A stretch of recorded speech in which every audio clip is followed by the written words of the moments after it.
Hello, welcome back. Today, the thing that actually piqued my interest, Warhammer 40k.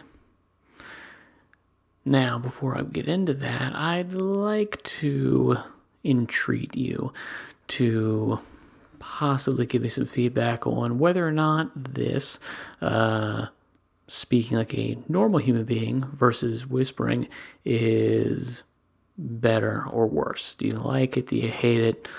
I need to know, so please leave a comment on that. All right, now getting back into Warhammer 40k. Why do I love Warhammer 40k? I don't. In terms of the game, I don't care for it at all. Well, I don't know about it at all. I've never played in a model. I've never bought a model. I've never played a game. I've got no idea what the heck the game rules entail. However, the lore is really good.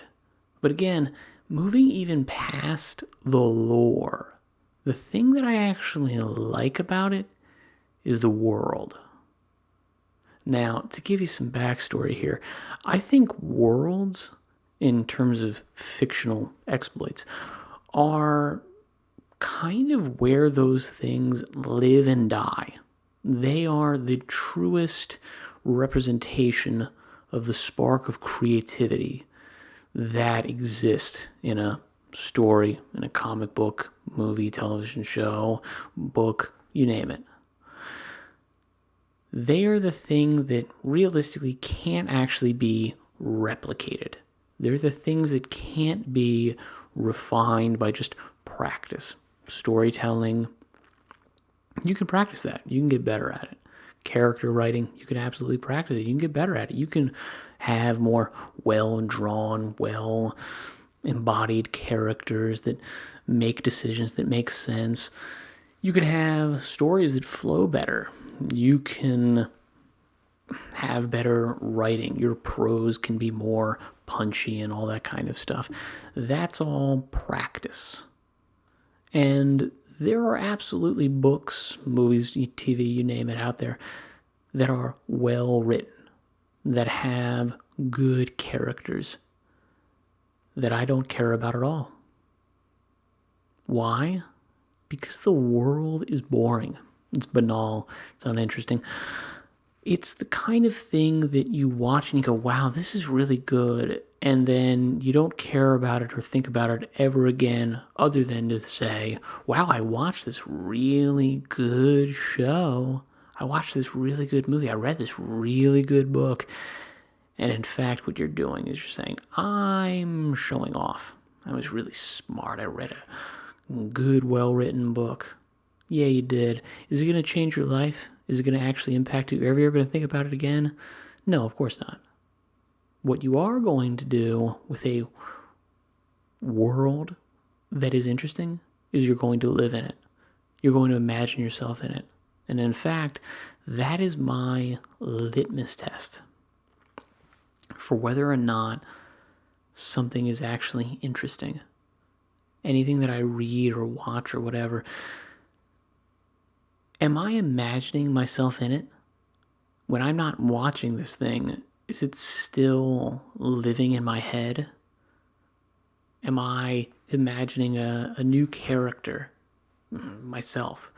Am I putting that character in that world? Because if I am, I know that world is good.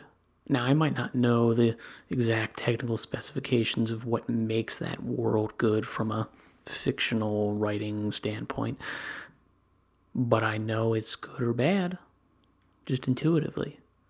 And you do too. There's no doubt about that. So, Warhammer 40k, what is my self-insert fanfic character? I think it's pretty good, actually. For me, it's myself, obviously, but not necessarily me as I exist right now. It could be, but it might be, someone like me in the Warhammer 40k universe. And then something happens. I'm annihilated by some Necron plasma weapon or whatever, or I die here. I just, in my sleep, have a heart attack, die. And then my soul, my intellect, my consciousness somehow moves between worlds, moves between dimensions, and it pops into existence in the middle of the shadow and the warp. That's right, the Tyranid hive mind. And for some strange reason, it's slotted into an empty space. There's nothing there in the middle of the shadow and the warp. It's somehow bypassed all the horrific hurricane force winds and torrents and typhoons that would destroy any other incredible psychic power trying to penetrate the shadow and the warp, the Tyranid hive mind. But in the center, there's a place of calm, place of nothingness. And that, my consciousness, my soul, appears there. And it slots right into it. And then, like a drop of ink in water, it spreads out throughout the entirety of the Tyranid hive mind. And now, it's no longer a Tyranid hive mind. It's only me. I am the Tyranid race. It is no longer a hive mind of independent entities operating towards some collective will. It is my will. It is now a distributed intelligence. I live in every single Tyranid bioform. I see through all their eyes, and I direct every action they make. I think it's pretty cool. Now, it's entirely possible that there is some lore-specific things that I'm missing here that would negate this as a possibility. But again, we're talking about fictional universes, and I'm talking about how I live in them. So, you know what? If you've got some specific reason why this can't happen, do let me know about it. But also, no, I don't care. So then what happens? Well, I don't specifically continue the Tyranid invasion of the Warhammer 40k Milky Way galaxy. I basically start to reconstruct things. I'm going to create basically human-looking bioforms, and I'm going to go out there and I'm going to find some Primarch or whatever. I'm thinking Rabudi, however you pronounce his name, Gilliman, because he seems like a fairly reasonable person. Now, I don't necessarily know who that guy is, but again, as a Tyranid, I'm fairly certain it's lore canon that the Tyranids can absorb memories, so I can probably know who might be amenable to meeting with some Xenos to propose an alliance. And now here's the best part about this. This alliance actually would be specifically for the Imperium of Man, but not for the Imperium in terms of their current 40k.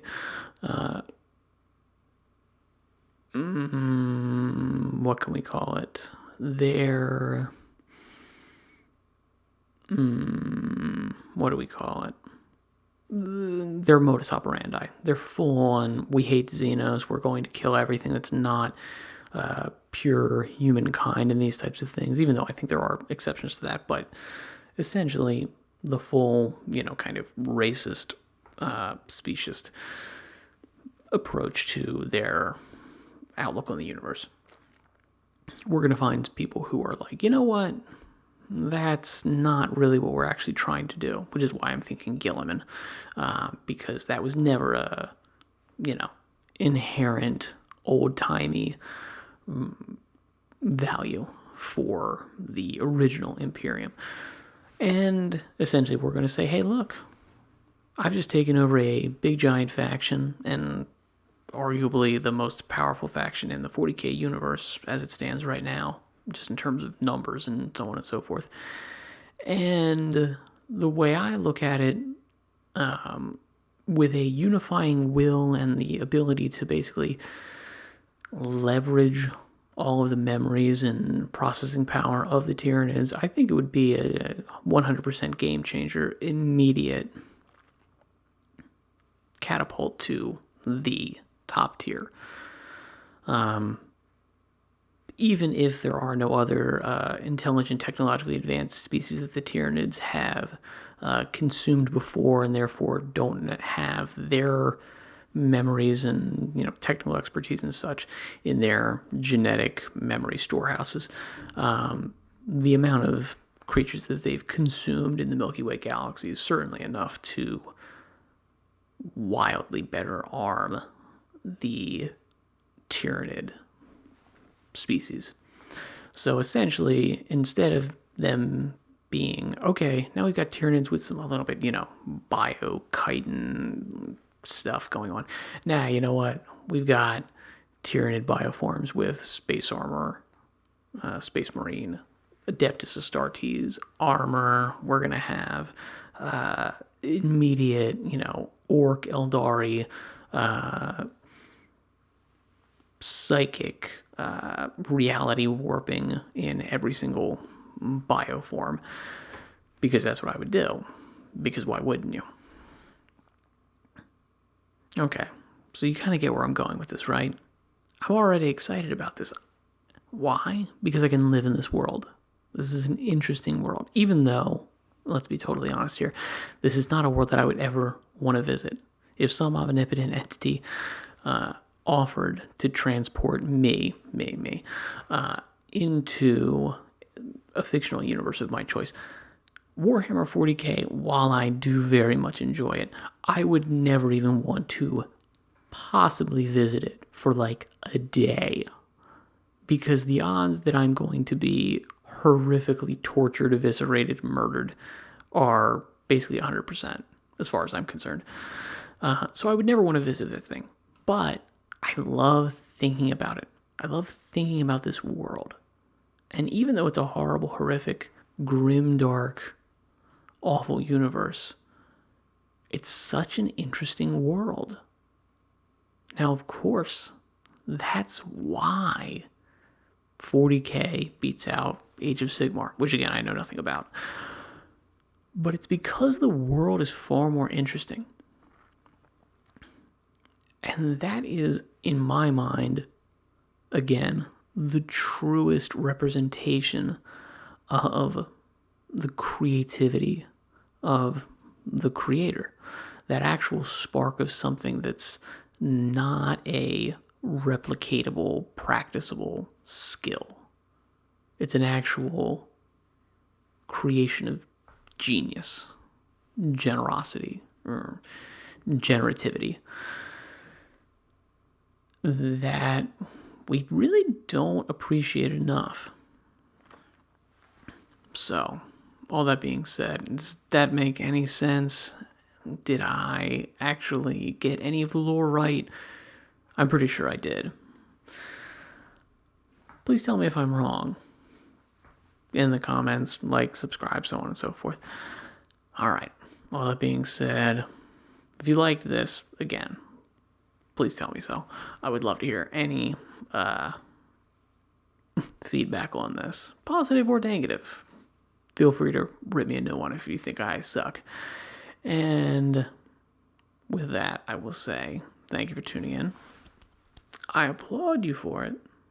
And I shall see you again. Farewell.